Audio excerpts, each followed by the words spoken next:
Testing 1 2 3. Testing 1 2 3. I cannot express with words how happy I am, excited I am to welcome you to the 140th episode of Keeping It Real.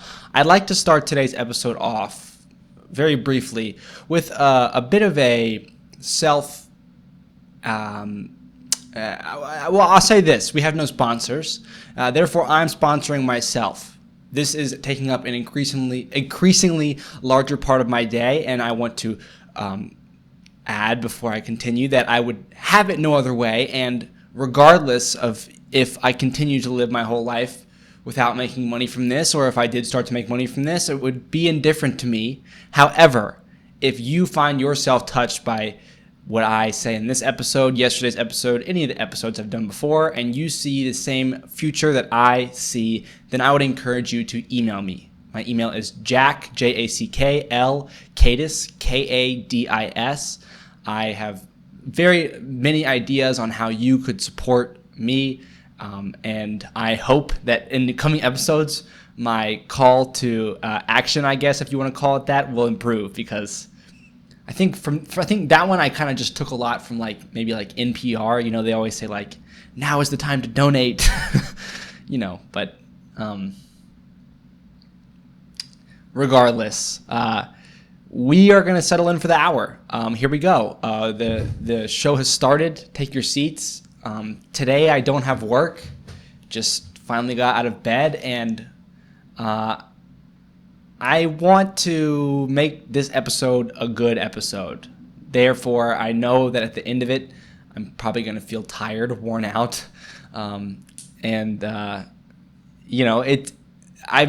this show, this life, this whatever. It is what it is. It is what it is, and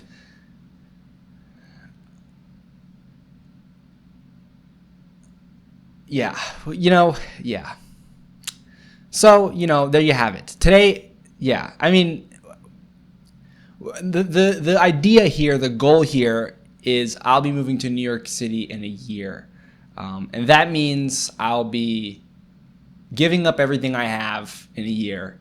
That means I'll be intentionally putting myself in a place where no one cares about you, it smells really bad. And I just feel like it's something that you might be interested in. It's something that you might want to watch. I believe that what I'm doing is something that might entertain not just you, but others too. I think that this is really an interesting premise. I think I have a good call to action. I think I have a good purpose.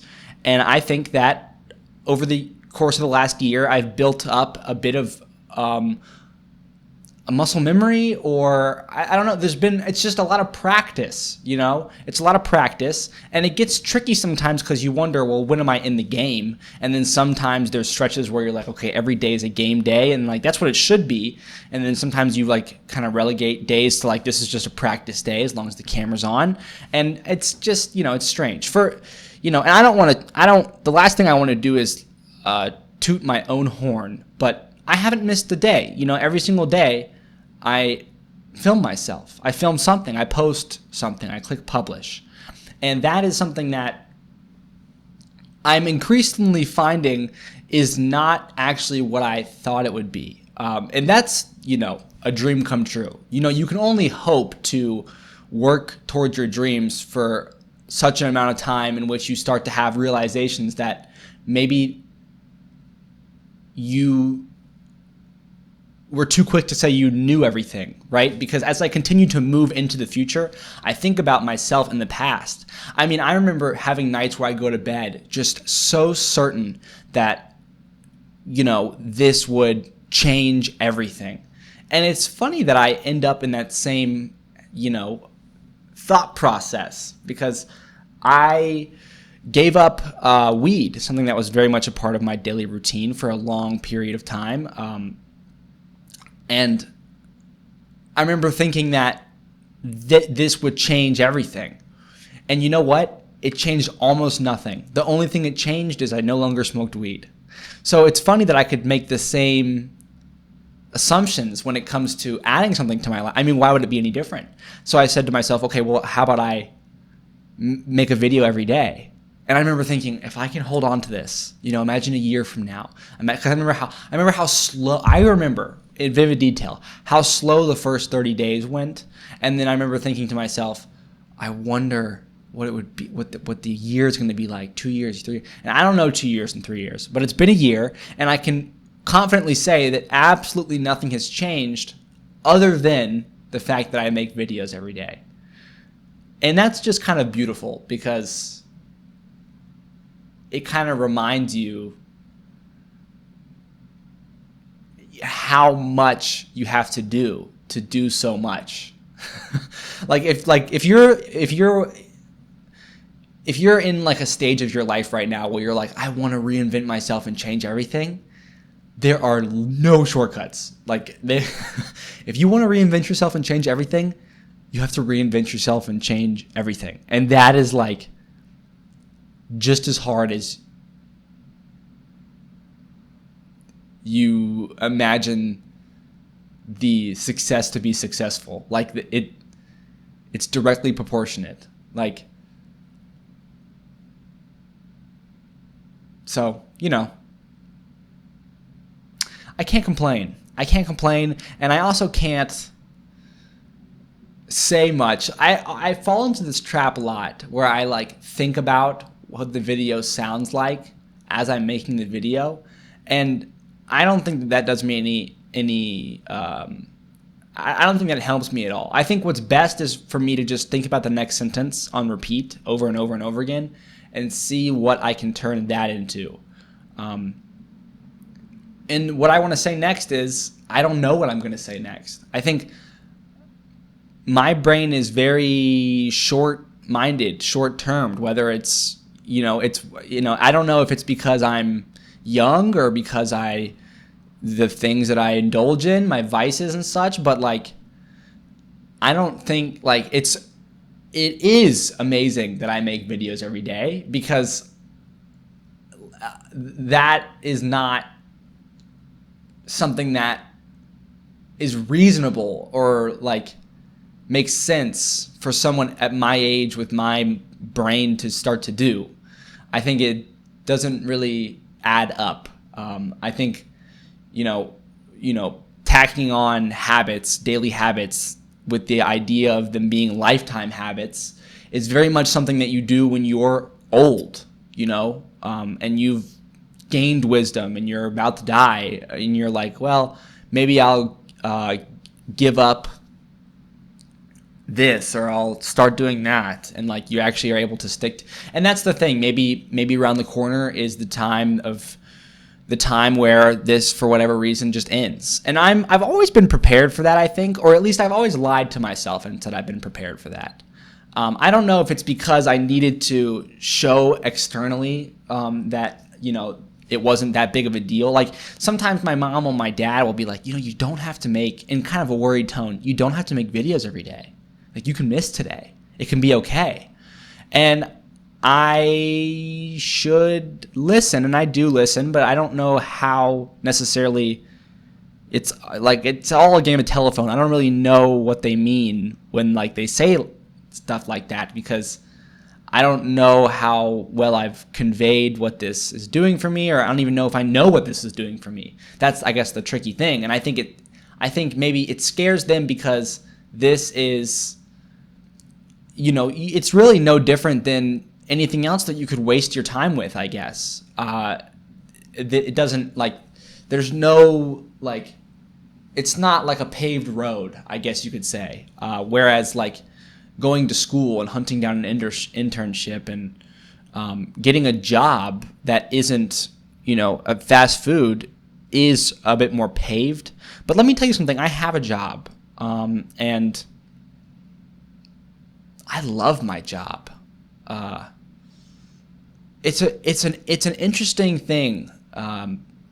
It's an interesting thing, because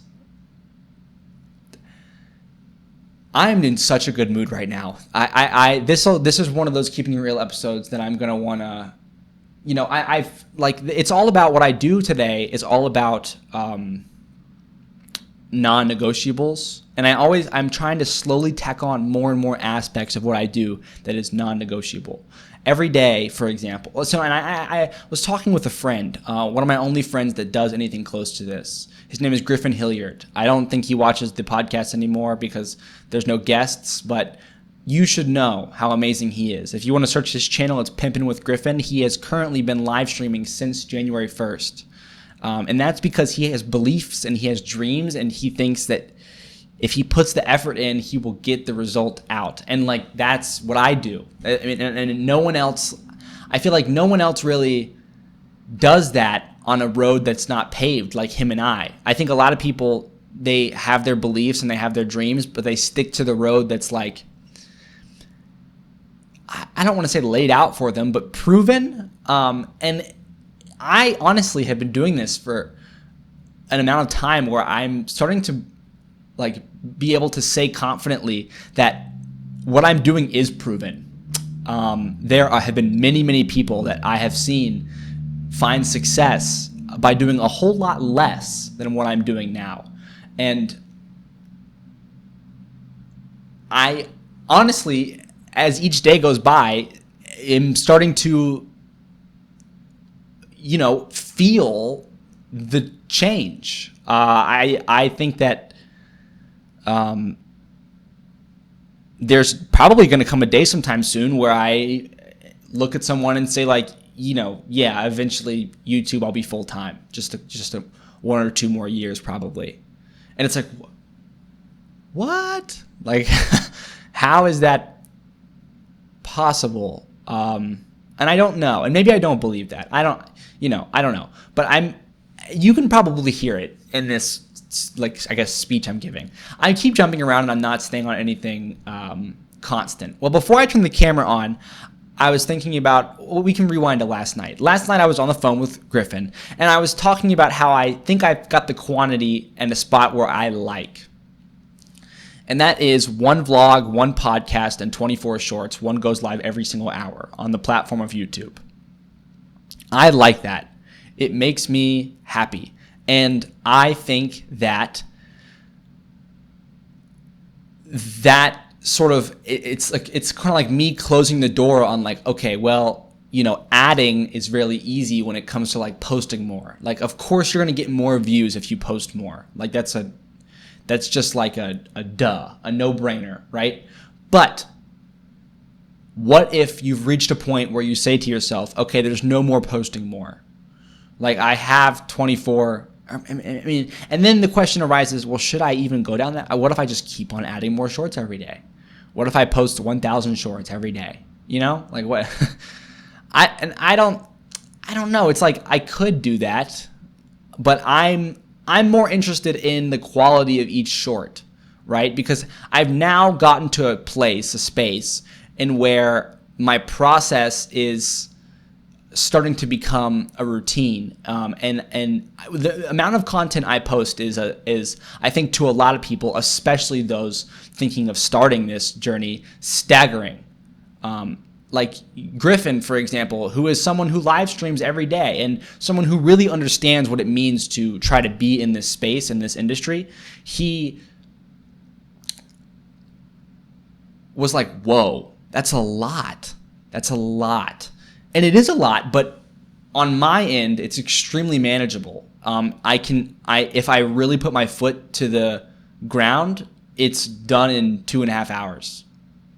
And that, 2 hours. And that is truly an accomplishment, an achievement.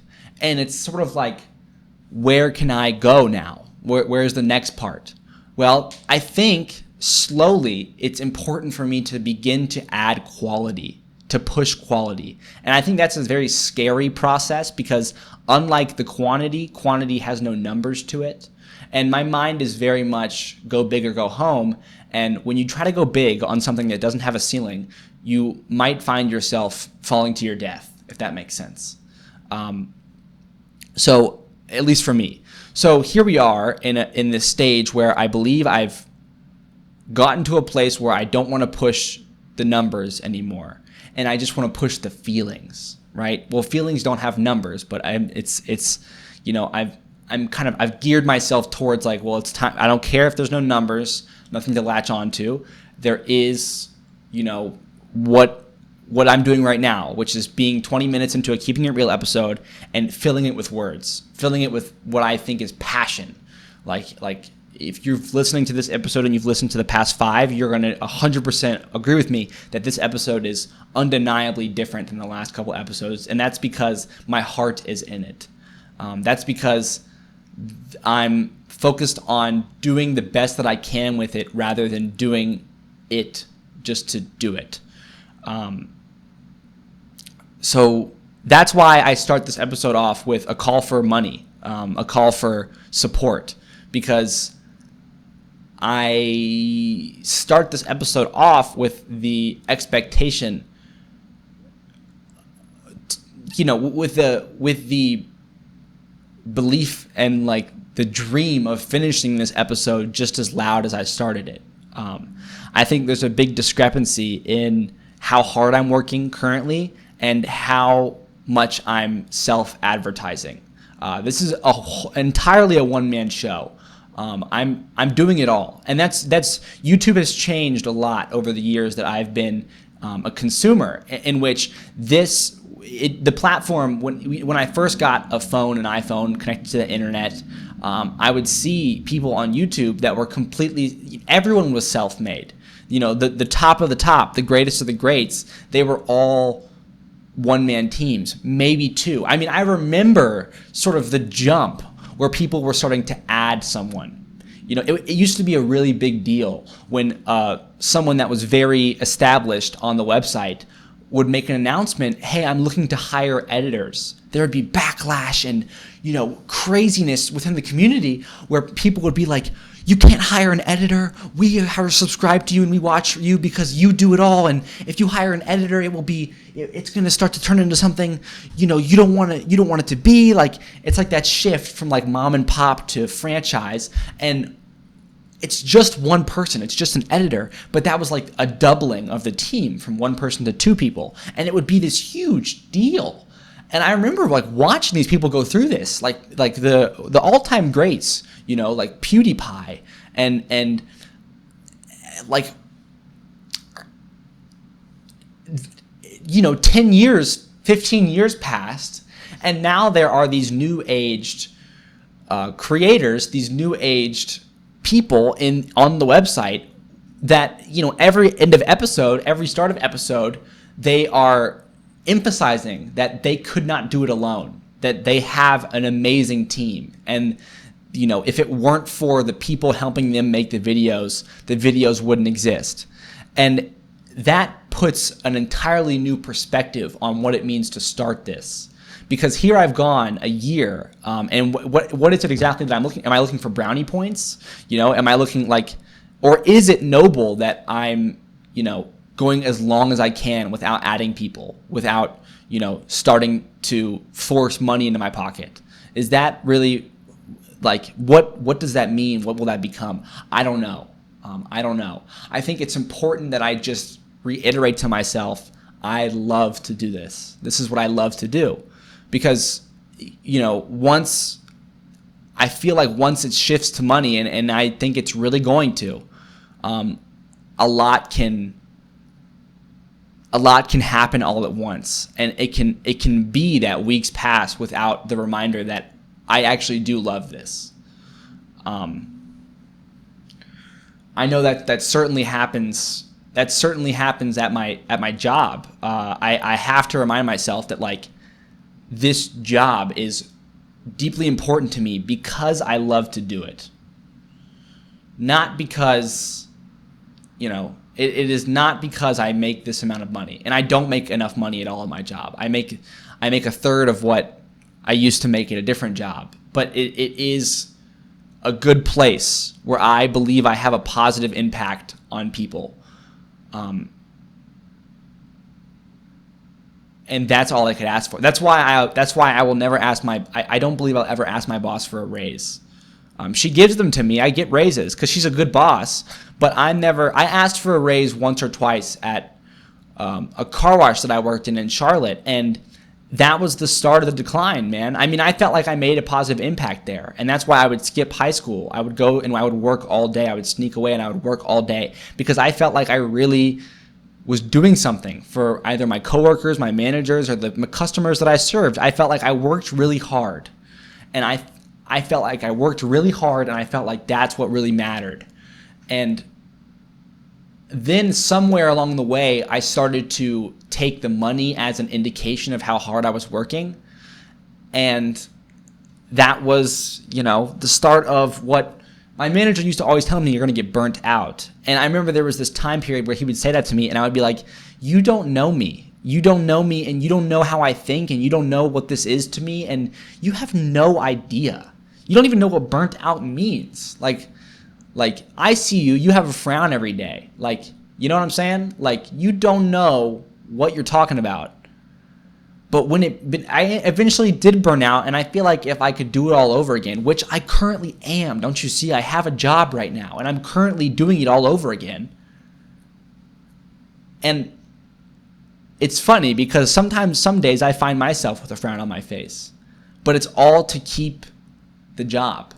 Because if you don't have the job, you can't make the impact. And some days, I have to lay off the smile. I have to lay off the passion because it's not in me. And what's important is that I still show up and clock in, not that I give it all up just because I can't smile.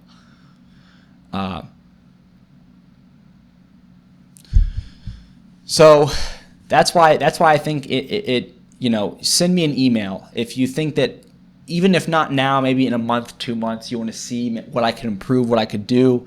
If you'd be interested in joining a team, supporting me with money, that's what I think. It's all very vague. You keep these things very vague because now, of course, I'm asking for money. Money is involved, and when money's involved, you keep things very vague and very. But you have to understand that there's a year before this episode where I never,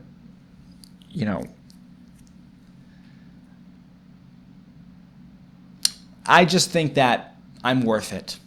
And we'll see what I think tomorrow, but I've been thinking about this here and there, so I thought I'd bring it to the episode. And we'll just see what happens. I believe in myself, and I believe in myself. So now it's, we haven't even gotten to the halfway point of the episode, and I don't know. I feel this is very much not how episodes recently have gone, and I wonder if I'm stretching a muscle or doing this or doing that. It's so funny because you can't start until you start, and I feel like there is a world in which I do give this passion, this drive to my episodes every single day, and then it just becomes this weird thing where I think what's important is I focus deeply on not quitting talking. I mean, I do know what makes an episode good and what makes an episode bad. Bad episodes have long periods of silence. I freestyle in bad episodes. I do things to pass the time. Good episodes have my voice. They have my voice, they have direction, and they have a cadence to them, a pace. They have and I think this episode we started off very, very strong, and there's nothing wrong with that. But we also started off with the idea that we finish strong. And to finish strong, I think it's important that we understand what's important. It's like I'm running a marathon. What's important is that my mouth continues to move and words continue to come out. That is the most important thing. The second most important thing is allowing myself to think while this happens. And what I'm thinking about is I need a haircut very badly. My hair's too long. Second off, I need new pants for work. My pants are ripped and shredded, and I need to go to somewhere. I don't know where sells clothes, but I need to go there, and I need to buy pants because maybe, just maybe, yeah. So,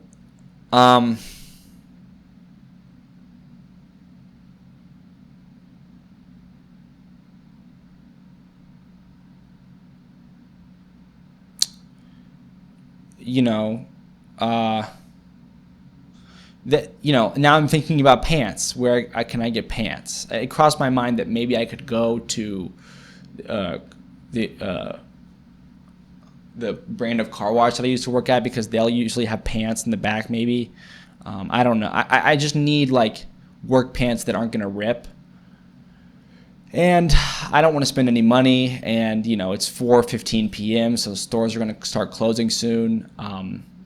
It's tricky. It is tricky, but regardless of trickiness, it is necessary. It is something that I must do.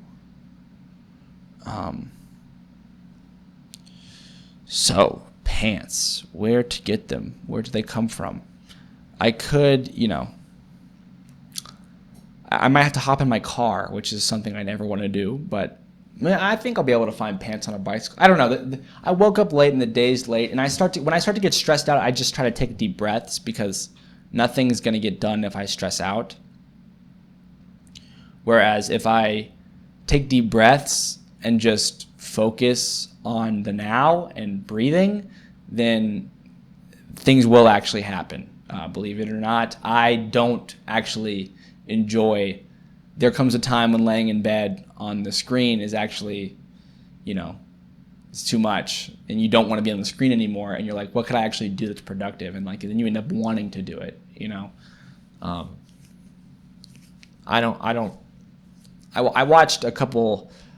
I watched The Fault in Our Stars last night. Very, very sad movie. It very much made me think about my health and how I'm treating my body, because these kids had cancer and one of them dies. I'm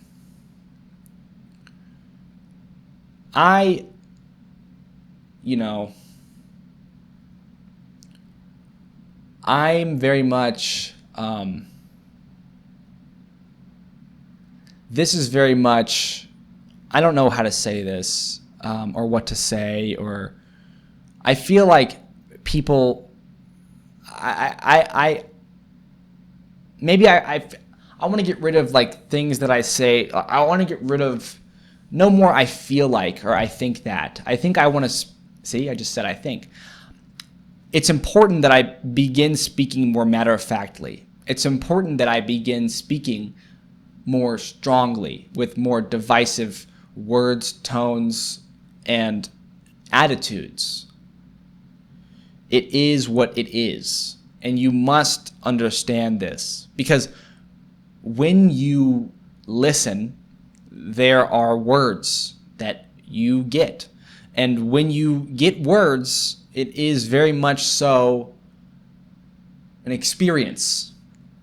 It's a transaction in which I sell you words and you sell me your ears. Well, with any product, what are we looking for? Are we looking to maximize profits? Or are we looking to maximize something else? I think you can see the difference in different product qualities and quantities when you compare the speech patterns and word creating done by President Obama and President Trump. Two presidents of the United States, different parties, different times. To begin with Obama, he speaks very much sort of like how I'm speaking now, with very sharp cutoffs and calculated empty space in between. It very much gives the impression that he is trying his best within his mind to think his hardest and deal his deadliest combination of words every single time. He wants, it seems, most desperately to convince the listener that he not only has everything under control, but is the best man for the job. Hence his, I was going to say nomination, but it's more of his election to office. Then you have President Trump, a man whose words are much more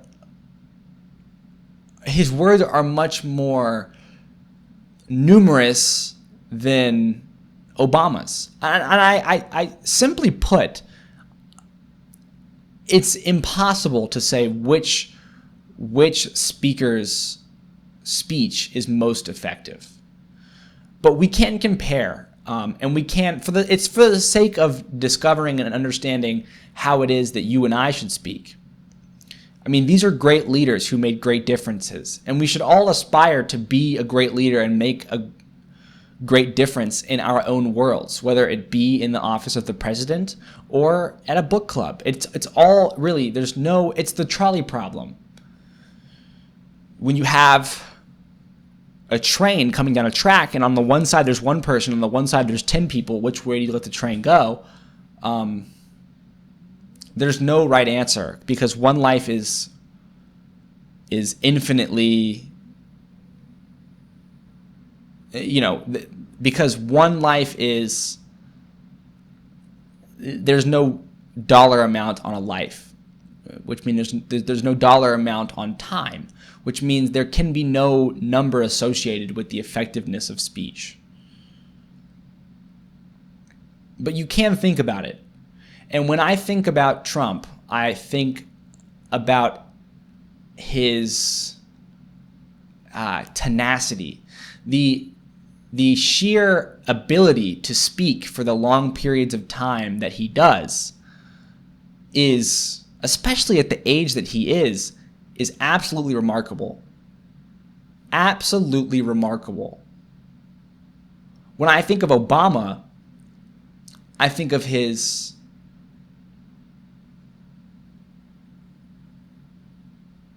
and it's tricky because I am very much from a blue family, so I don't know if what I'm saying is biased or not. Obama is much more of a safe person to praise for me, because all of my loved ones, all of my friends, and my entire world, I mean, I've grown up in cities, so I'm blue. And praising Obama is very much, it feels safe.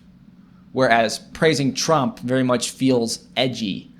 And I'm very much fine with being edgy, but I don't want to be safe. Now, I do believe deep within my heart that Obama is a fantastic speaker. But when I search for an adjective that I think, what did I just use for Trump? Tenacity? I just used some word for Trump that I liked, but then I go to find a word for Obama, and I kind of sort through a couple, and I can't pick one because I want to think what Obama. What could I say, to get the same? Should I try and search for the same edgy feeling that I did when describing Trump with Obama? I don't know.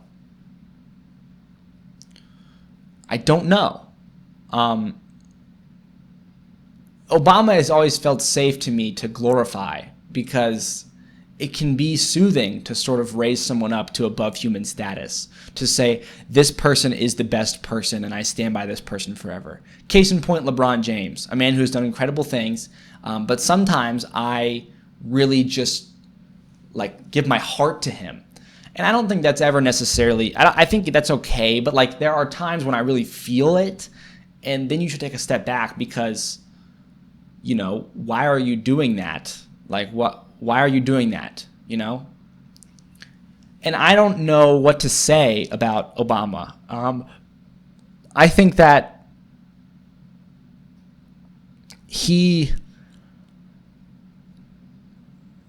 I think that the things that I admire most of Obama are,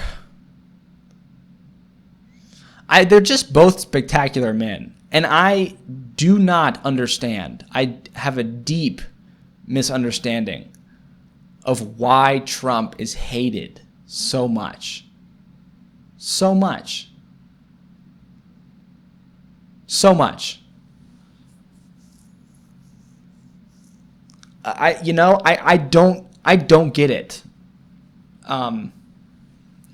But Obama was hated too. And I don't get that either. People don't just become the president for no reason.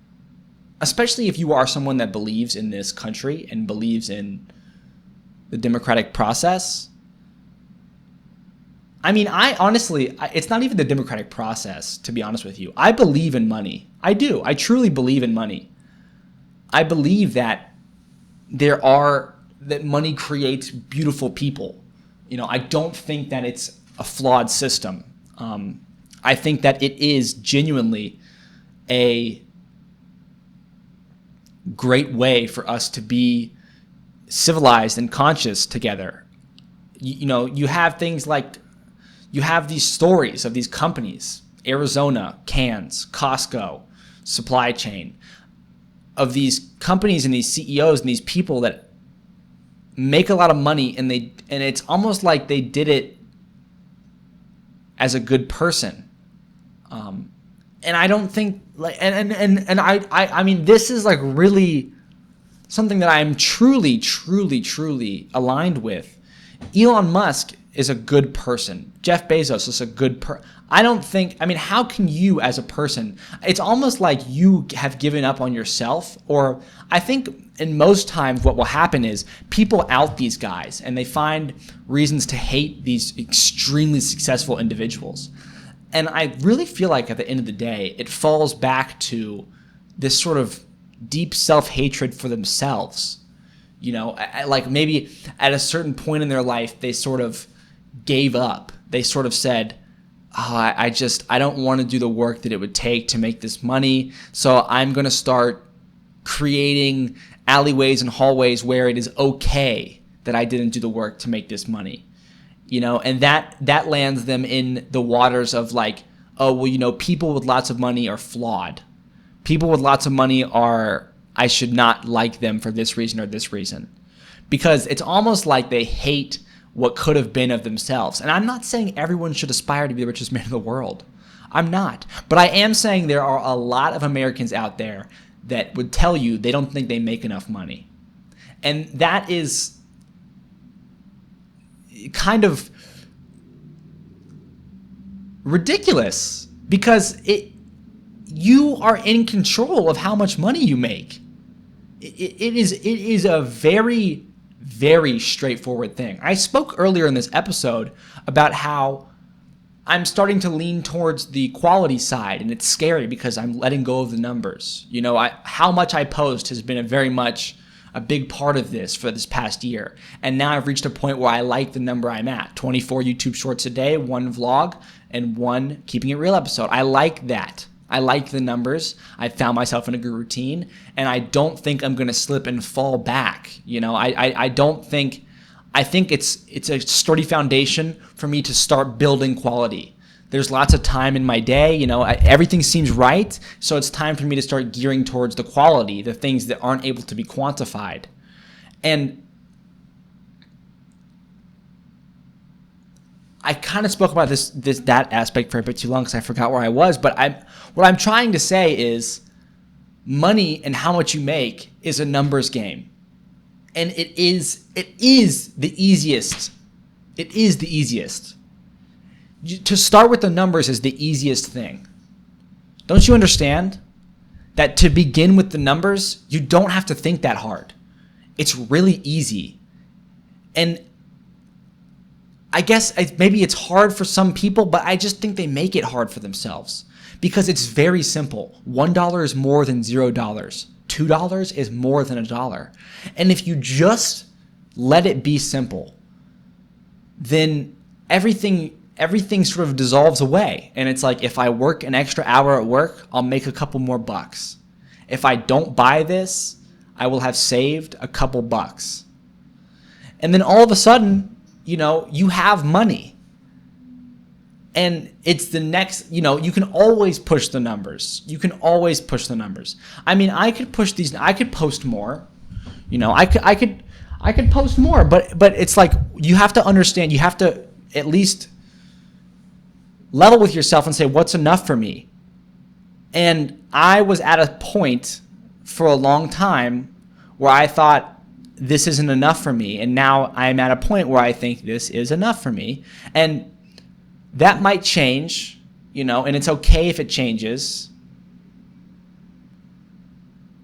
But now I'm able to focus more on what does it mean to have these numbers? What does it mean to do this, to be a person that outputs these numbers?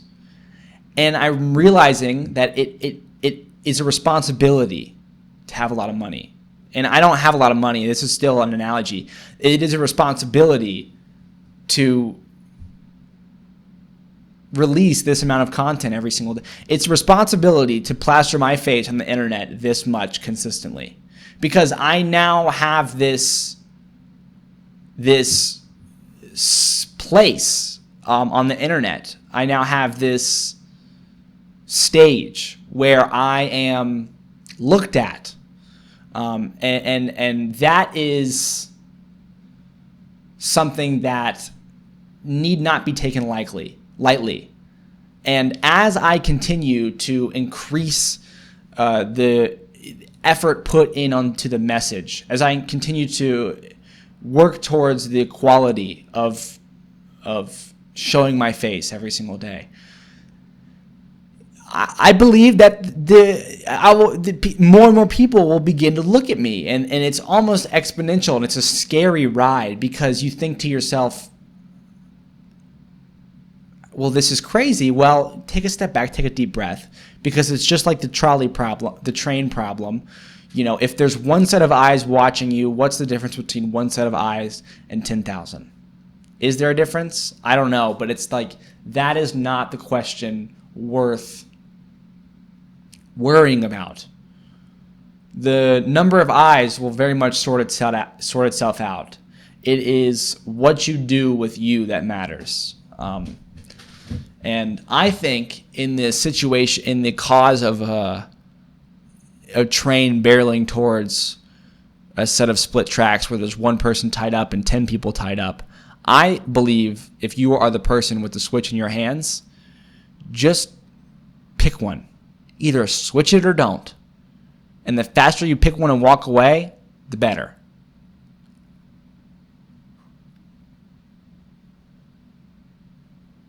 That is, you can't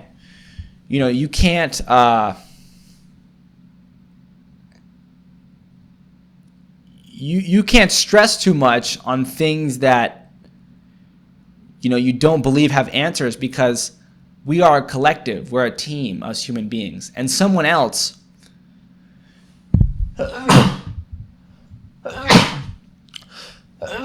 is very likely better suited to answer that question, to be at that switch. So the sooner you switch, the sooner you make a decision, the more time you leave for someone else to come in. And the more time you give yourself to do what it is that you think you can do. Like, what is it that you think you can do?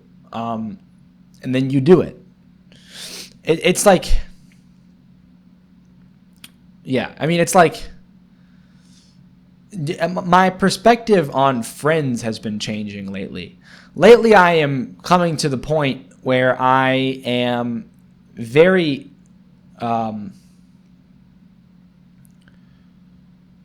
I am very convinced that I have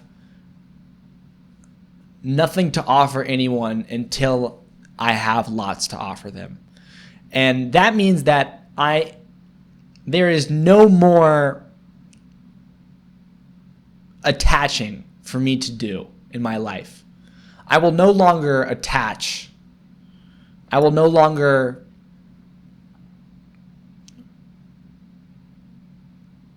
it's over for me. I think that just like smoking weed or masturbation, attaching is just as damaging, and it's the next thing to go for me. I no longer, there is no more,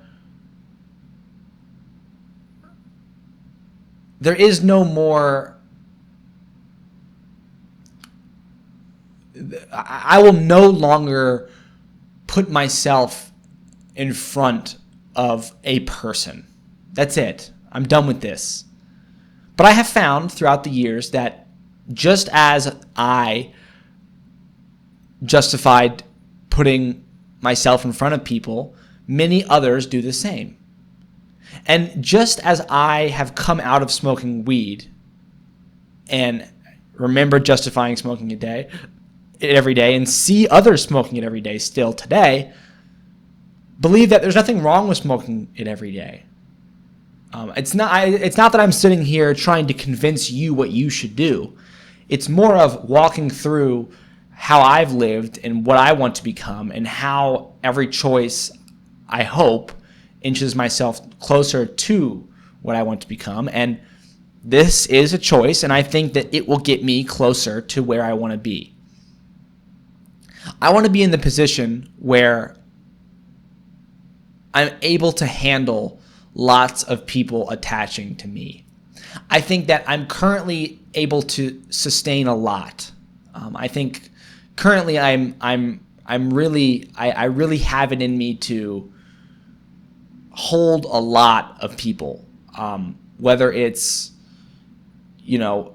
some girl that decides she's in love with me at some point, or, some dude that really just wanted a friend, or a commenter, a viewer, or, whoever it is that may find themselves attaching themselves. I think that it is my duty to stand strong and let that happen for as long as they deem it needs to.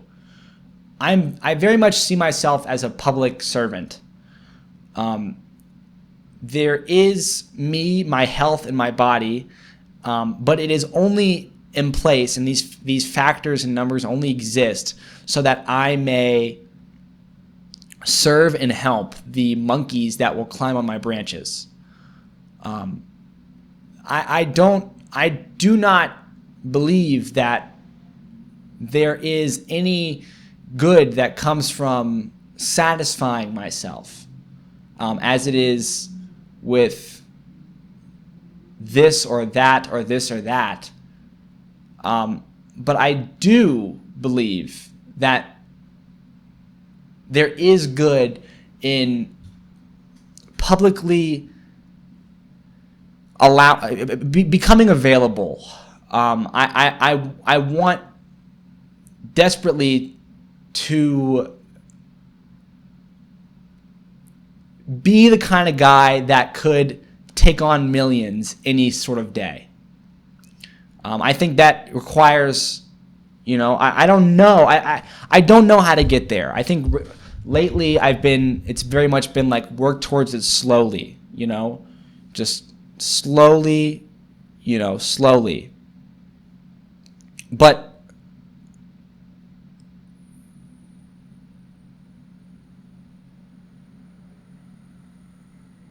I don't,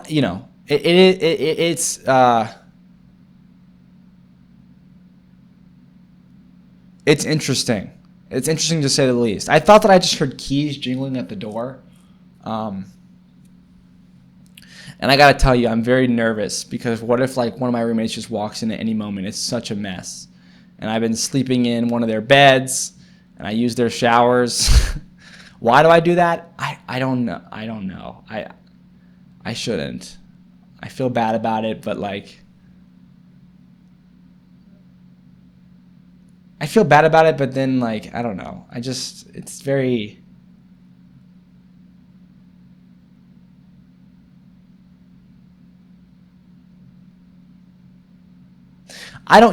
this is what I'm saying. I don't want to be anybody's mentor. I don't want to be anybody's example. I don't want to be anybody's husband or father.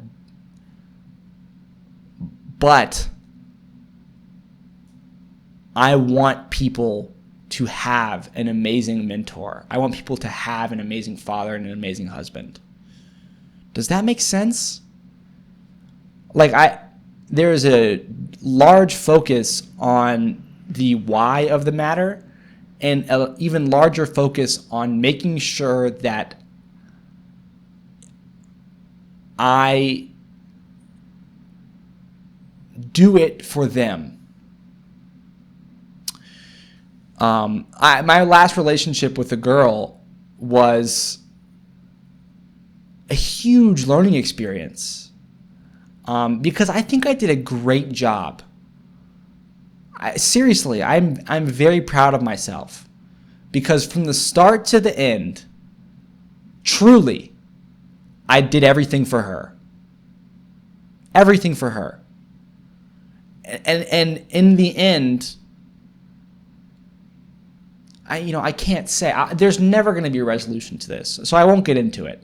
I can't say with certainty she walked away. I can't say with certainty I let her go. I don't know.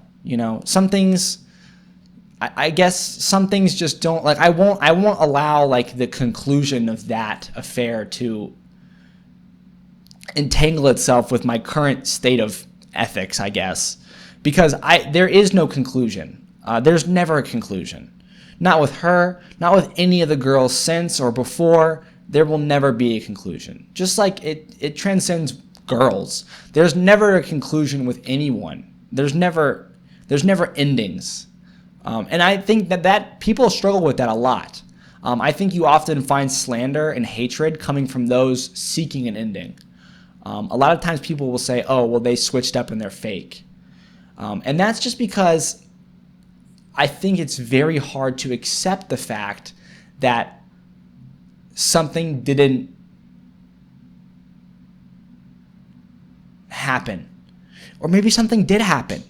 Either way, regardless of if something didn't happen or something did happen, it all comes down to time and time passing, and you get closer to dying. And I think that, us getting upset at past lovers or friends is very much a spin-off or side effect of us getting old. And you have to take that for what it is. You have to fight to be young. And being young is, you have so much time. It's, there's no problems. I believe that most problems come from those struggling with the idea of how much time they have left. It's hard to be this conscious and this alive and have an expiration date. It's weirdly and wildly beautiful, but it is extremely painful. And like the quote from The Fault in Our Stars, pain demands to be felt. I think that's beautiful.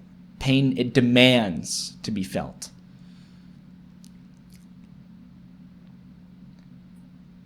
So, I'm here. I'm here. I'm telling you that I don't want your money, but you can give me your money. Do you understand? I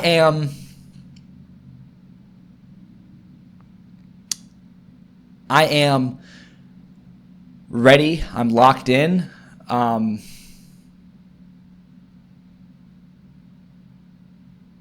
And at the same time, I'm not. It's...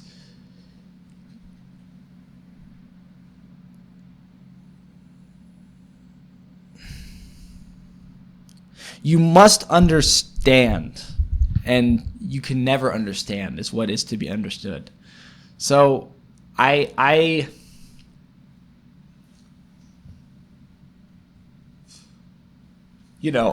do this and I do that.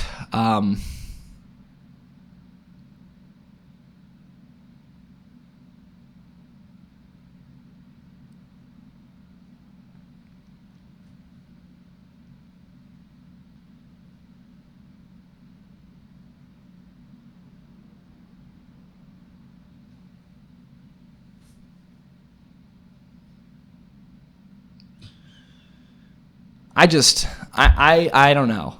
It's like, I think one of the biggest things with this upcoming move to New York City is that I deny myself all excitement. Because I have these goals and dreams, and they're not for me anymore. They're for other people. And that's why I have to go to the city, because the city contains the most people. So that is why I feel as though there's no more excitement for me to be had, because excitement will only delay what I believe is the inevitable. And the inevitable is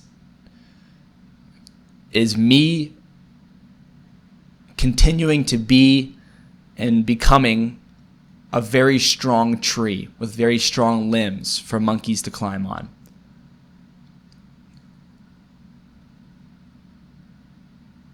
I'm not excited to go to New York, nor do I dread it. It is just simply where I will go. And I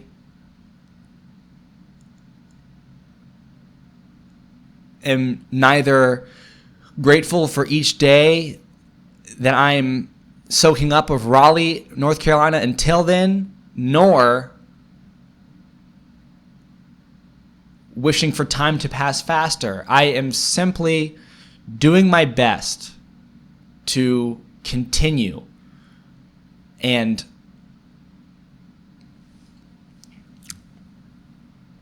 I think that it must be understood that there are wins and losses. Some things, I'm feeling, this is very much words that are being filled. The end of the episode is coming up, and it's the end of the race. I'd say I paced myself okay. There have been silences, but you have to you gotta believe that you did your best and that you'll continue to. I think that a lot of this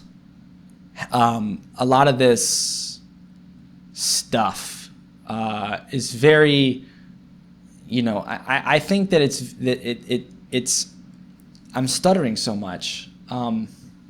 It's a messy end to the race that you wanted to pace yourself for but didn't, until it's not, and it's a smooth race. But then there's just the next race, and I don't know. It's okay. You gotta believe that it's okay. Maybe the cure for death will be invented before I die. It could happen. A lot of years, a lot of people, a lot of tech.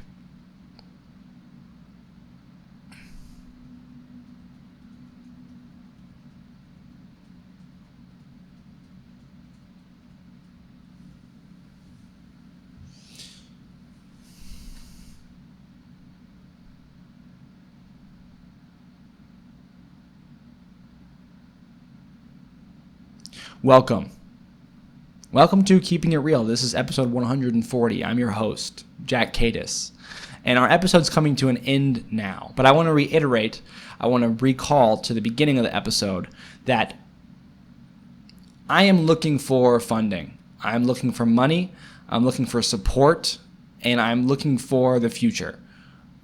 This show, this episode, this channel, me, is very much an effort of redistribution. I would like to give it my best shot to turn your money into other people's happiness.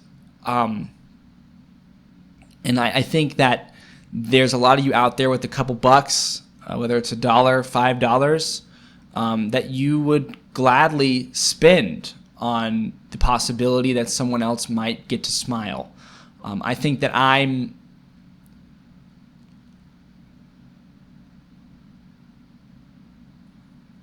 grateful that you're even here listening and thinking about it. Thank you so much for your ears. I hope that at the very least I made you smile. And rest assured, I'll be here tomorrow trying out the same thing. So if I'm not seeing you now, I hope I'm seeing you then. And I appreciate you all. And my tone of voice would indicate that the episode's about to end right now, but I actually have like 15 more seconds-ish, like 20 more seconds. So I just kind of got to draw it out just a bit more. You, whoever you are, you mean the world to me.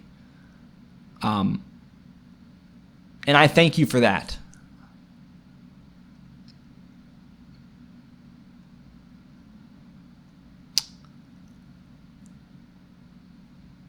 Thank you for being here. Thanks for watching. This has been episode 140 of Keeping It Real. Let's go, episode 41.